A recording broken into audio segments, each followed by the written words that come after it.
तो नमस्कार प्रणाम स्वागत बा रउआ सबके राइटर आशिक अभिषेक के चैनल पर। और सब बताइए आप सब कैसन बानी। उम्मीद करते रउआ सभी बढ़िया होखब, मस्त होखब, तंदुरुस्त होखब, बिल्कुल फिट होखब। तो रउआ सबन खातिर लेके आ गइल बानी बिल्कुल दर्दनाक, बिल्कुल ब्लास्ट, बिल्कुल खतरनाक मैटर।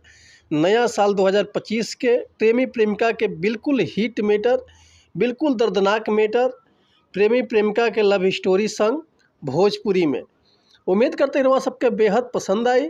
अगर एक रहुआ बढ़िया से म्यूजिक बनवा के बढ़िया से दिल से गायकी करी तनी तो 100% बाकी गाना और मार्केट में ब्लास्ट करी।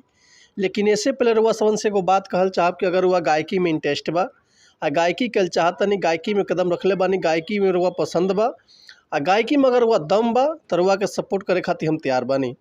काहे से कि रहुआ सबन खातिर हम हर एक प्रकार के मैटर लिखी ले, ट्रैक पर होखे चाहे नया कंपोजिशन होखे, चाहे वो अपना फरमाइश के हिसाब से कोनो भी मैटर लिखवा सकीले।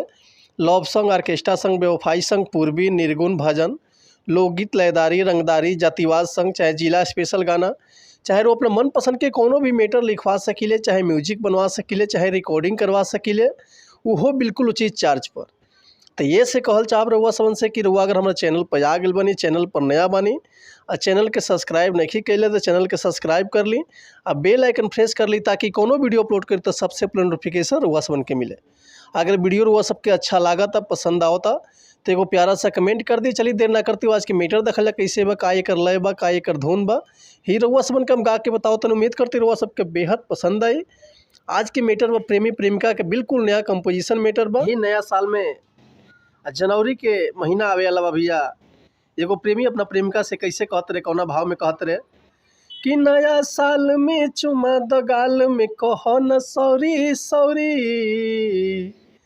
कि नया साल में चुमा द गाल में कहो न सॉरी सॉरी, कुछ करे द सोना यौरी देख आइल जनवरी, कुछ करे द सोना यौरी देख आइल जनवरी।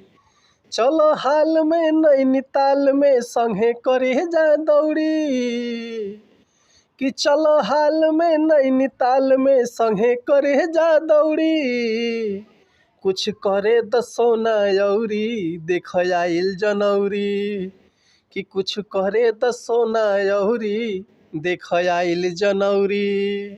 एक बार और हुआ सबके मुखड़ा सुनाई तनी कि नया साल में चुमा द गाल में कहो न सॉरी सॉरी, कुछ करे द सोना यौरी देख आइल जनवरी, कुछ करे द सोना यौरी देख आइल जनवरी।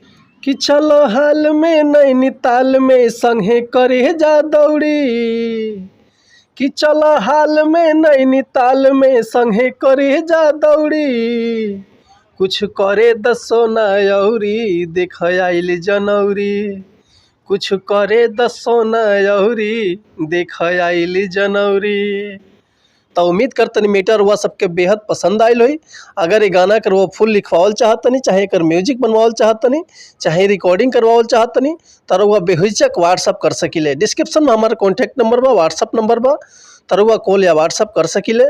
रुआ सेवा में 24 घंटा हाजिर बनी हम। लेकिन एक और बात रुआ सबसे कहल चाहब कि अगर हमारे गाँव में कहीं मिस्टेक होता तो भी क्षमा चाहतनी। ऐसे कि हम तो गायक ना ही रुआ सबन के खाली बता सकिले, समझा सकिले। तो मिलत है नेक्स्ट वीडियो में, तब तक ले रुआ सब अनुमति चाहतनी। नमस्कार, प्रणाम, जय हिंद, जय भारत, जय भोजपुरी समाज, हर हर महादेव, जय शिव शंभो, जय माता दी।